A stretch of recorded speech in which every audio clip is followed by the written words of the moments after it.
Thank you very much. But anyways, I don't know if I'm going to do any lives per se, running a stream. I had a bunch of people, like literally a lot of people asking me to like make a video on how to cab and all the steps, things like that. And as you can hear, I went to the dentist today. I got fitted finally, so it's going to take me a couple weeks to stop whistling when I talk. But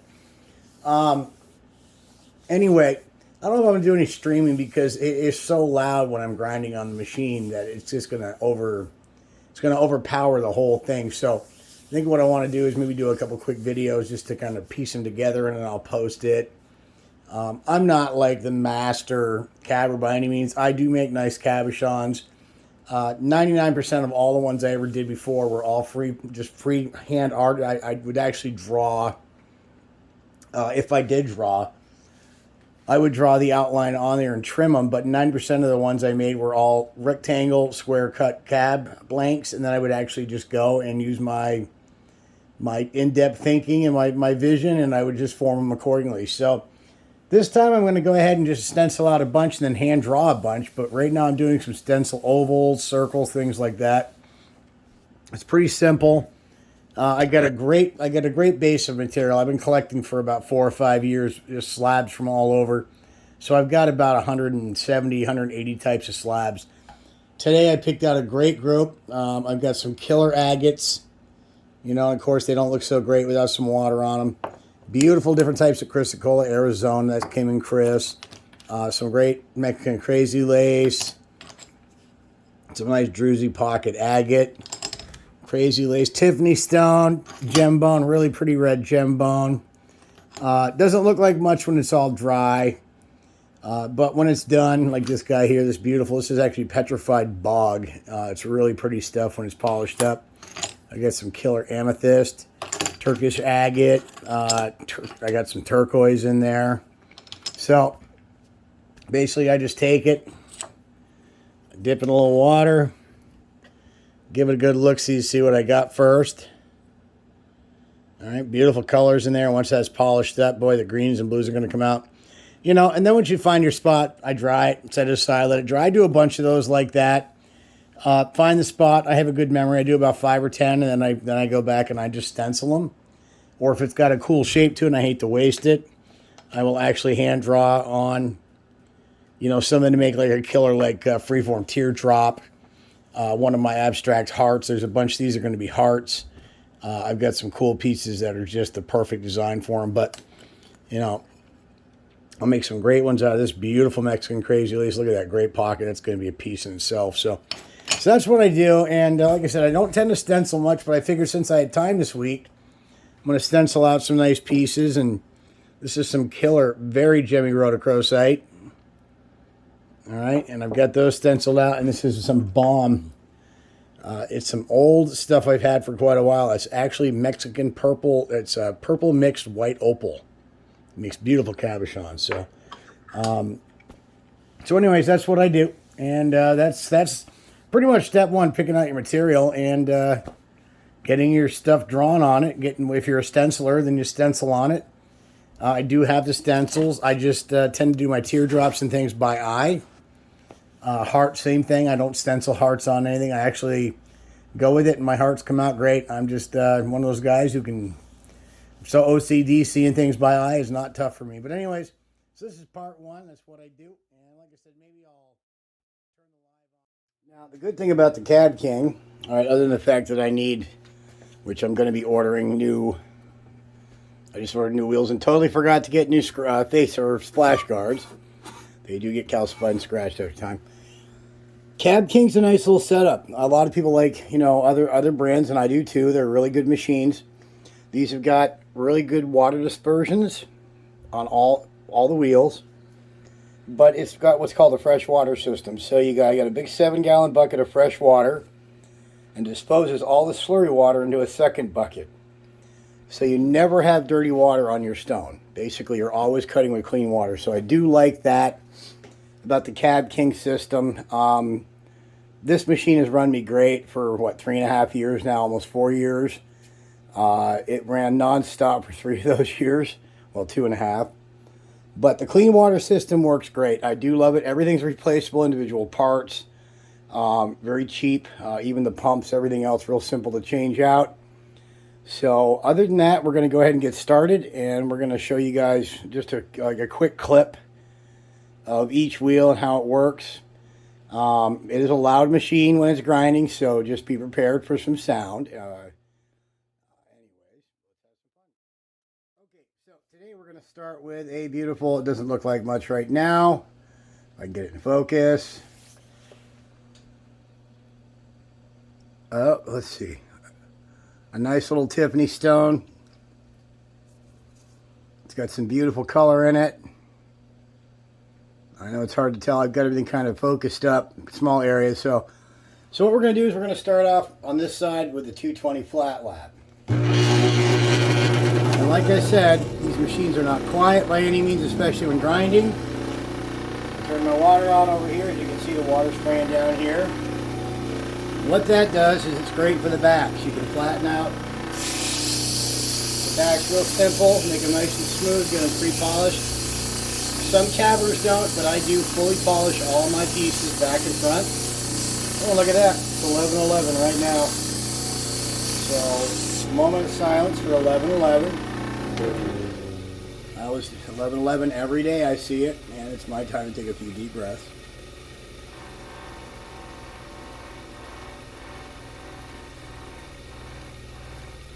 And just kind of take it all in. So, okay, now it's 11:12. So back to work. Here we go. Alright, so basically I do that just to flatten that out.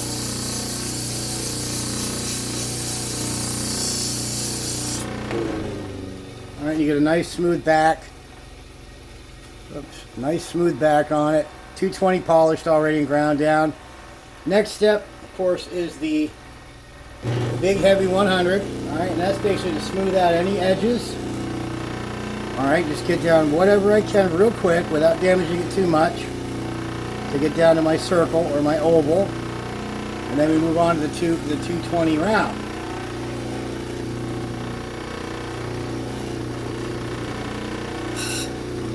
I hope I turn the water on. There we go. Very lightly, never push into it. Always let the wheel and the stone do the work.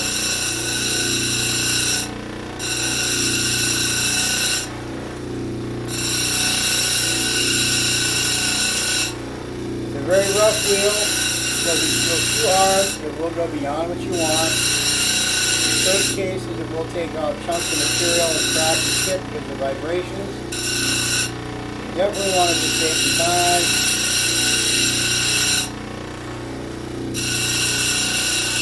Take down the heavy spots first.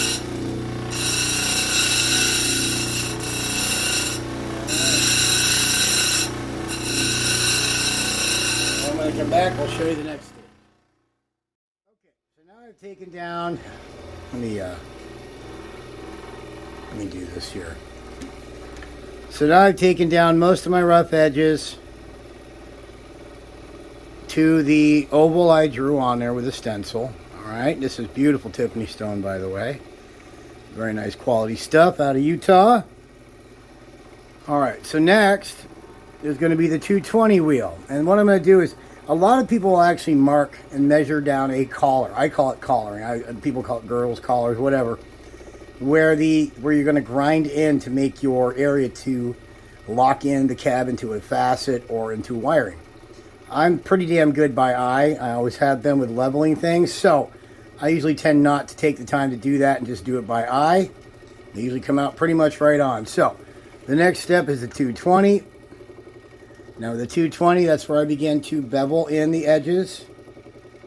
Alright, and also get whatever rough and make sure it doesn't go too far. Once again, it's a rough wheel, so if you go too quick, too fast, you will damage your stone. And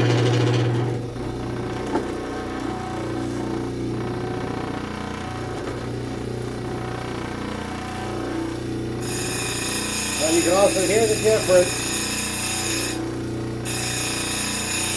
in the grit when it's rubbing on the stone. Much less noise, much more of a smooth sound. I tend to take down my edges first, because honestly these sharp edges will also chip very easily as you're grinding. So I tend to always take down my sharp edges real quick first on the back side. That makes it a little bit stronger. Get rid of any little pieces that might just break off in grinding. And also forms the stone a little bit better. So basically what I do, because I'm a lefty, I work this way. I start taking down my edges all the way around. This process can take some time, so you don't want to rush it. You don't want to put much pressure on the stone. And always use your whole wheel. Don't just stick in one area. The edges are always a little rougher.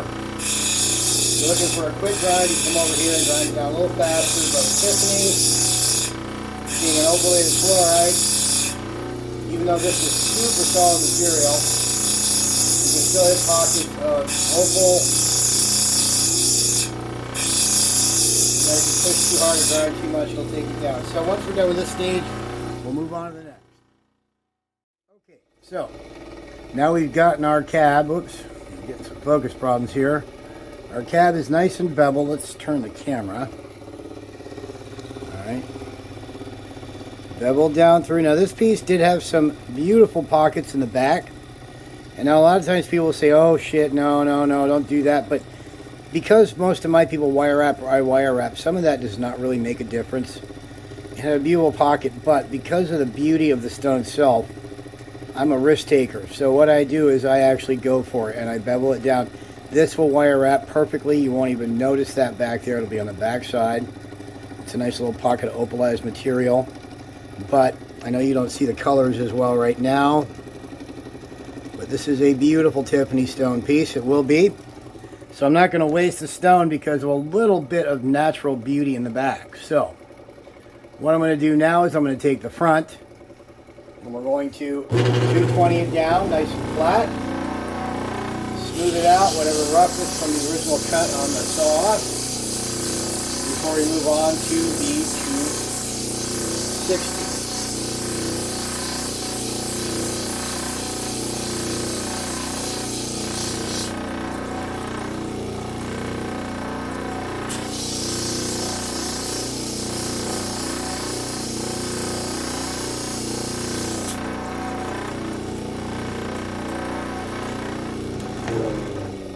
So nice and smooth now, nice and even all the way around. Nice collar, girdle, whatever you want to call it. Perfect for wrapping. Whoops. Perfect for wrapping. Come on, focus. Never realized what a pain in the ass it is to make these things. Lives are so much easier. Okay, we're going to move on to the next step. Okay, so this is, I said 260, 280, and 600 resin wheels. Okay, now I use, for these two, I buy the industrials. Alright, I buy the industrial resin ones. They're a little bit rougher to begin with a little bit of cleanup and some great priming and prepping. I use a special metal tool, takes down all the rough, then I use some agate and I go through and do about 15 minutes of agate polishing. Takes it down nice and smooth, gets rid of like 99% of all the rogue, what I call rogue diamonds, which will scratch your piece. And over time they become really smooth, but they work really well on taking down the heavier cuts and marks in the material from the 220 and the 100 and so on. But they last 3 times longer. You can get many more cabs out of these guys. So we're going to go ahead and start with the 280, which is right here. Now this one will grind down the material pretty quickly. It will take that right down very fast. So you use this one really lightly, but make sure you do the entire piece very thoroughly. Alright, so that way you get rid of all the cut marks and all the grinder marks from the previous ones. Always use lots of water. I always use plenty of water. As you can see, I always start with my back first. I'm going to feel the material and the weight. Get the back nice and polished down. Get rid of any kind of rough 220. And at this point you can already feel smooth coming through. Once again, I always grind down any rough in the back. I don't like sharp contact points. especially in wire wrapping, because when it gets through the skin and material on clothing, it can snag. My little pockets there. Make sure those edges are nice and smooth so that way they don't catch. Alright, and then you just continue around. I do my collar real lightly. Never staying in one place too long. Once you do that, you actually get rub areas, inconsistency in stone. Keep a constant pressure. And there again, I do things a little differently than some people, so collar's all done. A little high spot right there. Take it down lightly. Alright. And it does happen. You get a little high spot from sitting just even a fraction of a second too long. Alright, then I do my bevel. Same way lightly. Don't stay in one place too long. But do it thoroughly enough to get rid of any deep scratches. 280 is your best friend. I go through more of these wheels than anything else because your 100 and 220 will leave sometimes deep scratches or they won't get beyond the actual. I use my finger to keep that angle just right. Alright, and then I do the top. I don't tend to flat tab very often. A thinner piece I flat tab. Most of mine, people know over the years, are dome.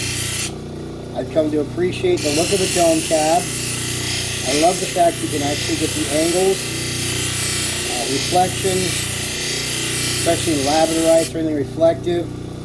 It tends not to be as flat a surface, so I can do what I call ridge cabbing. It gives it more depth, I think, sometimes. And a lot of materials, especially anything with like clear agate, quartz pockets, the depth of the piece really, I don't know. I look at it more artistic in the stone. I care less about the wrap or the piece it goes into. But if you were just to keep this stone, I'd want that stone looking professional. I want it looking as beautiful, three-dimensional as possible.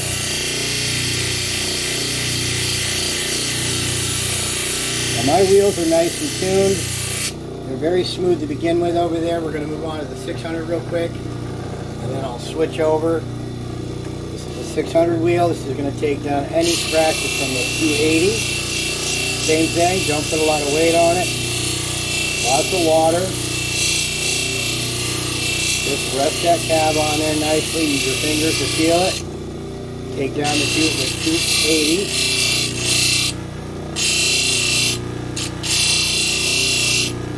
If you're just starting out, you definitely want to, I think the chopping stick works great for beginners. I did in the beginning. Drawing out the collar line works really well. Get yourself a nice caliper, and that way you don't go beyond it. But after you do a bunch of these guys, you kind of get used to it. What your wheels are going to do, how your stone reacts. Every stone is different. And when I do fluorides, I got to be very careful. Very soft material, calcite, same thing. All right, and we are ready for the next step, getting nice and smooth.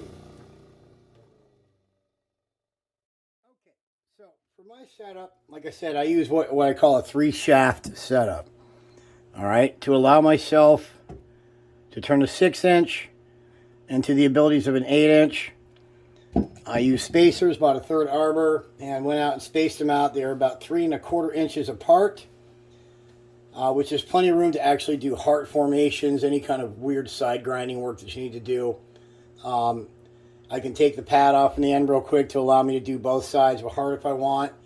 But so far, I can flip it around and do what I need to do.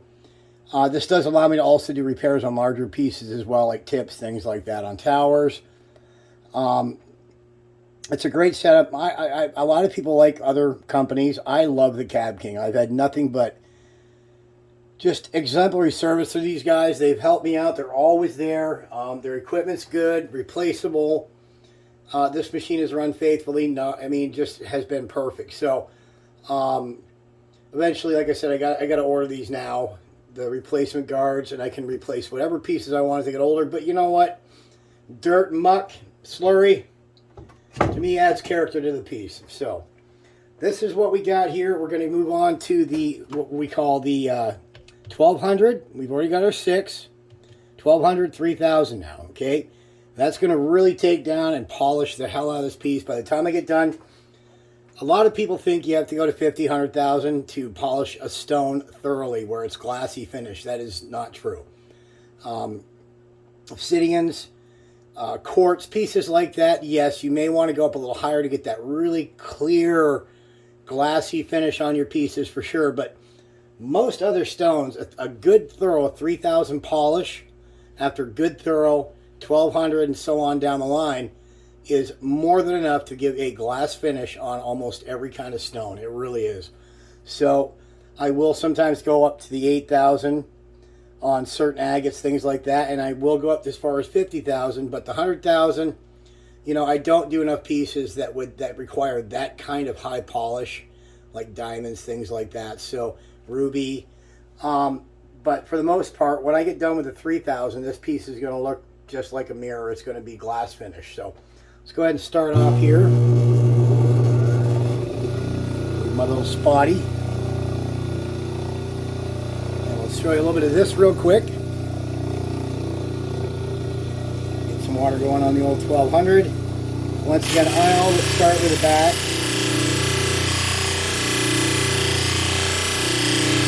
Very lightly. Now this on regular stone agate will not take down much of the finish. It takes a long time to grind any finish off or grind any stone down. So you can actually use this wheel for a little while to get rid of all the minor scratches before you hit the 3000 without worrying about taking down too much. Fluorites, calcites, yes, it will take down some real quickly because it's a very soft material, but for the most part, you can see that the 1200 grit's a very fine grit. There's a pre-polish. When you get done, the stone feels polished. It feels like it's done. Alright, but it's not. You still have more to go. I do my edges because it won't take them down, but it does make them look nice and polished.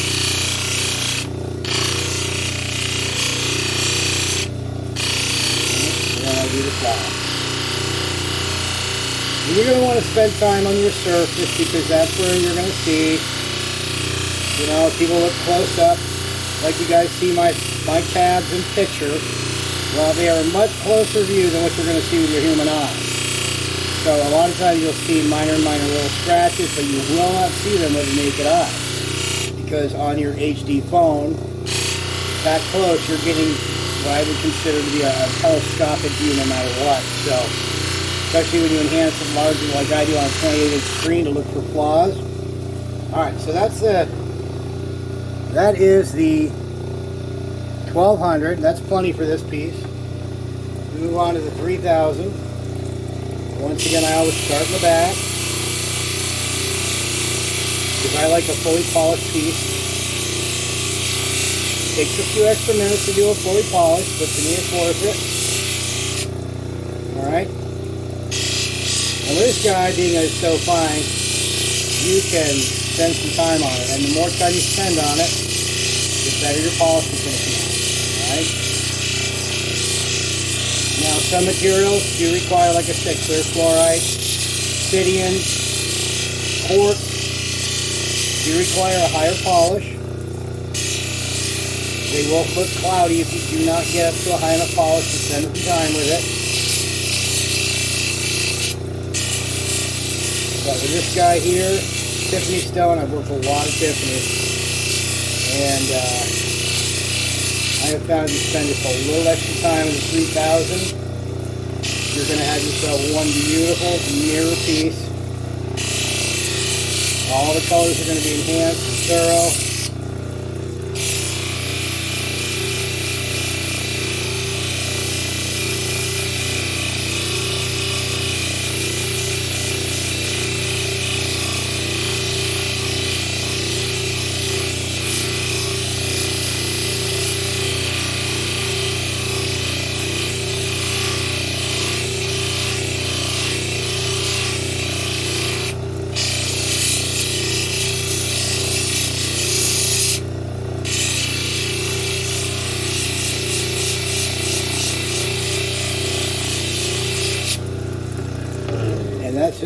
that's it, folks.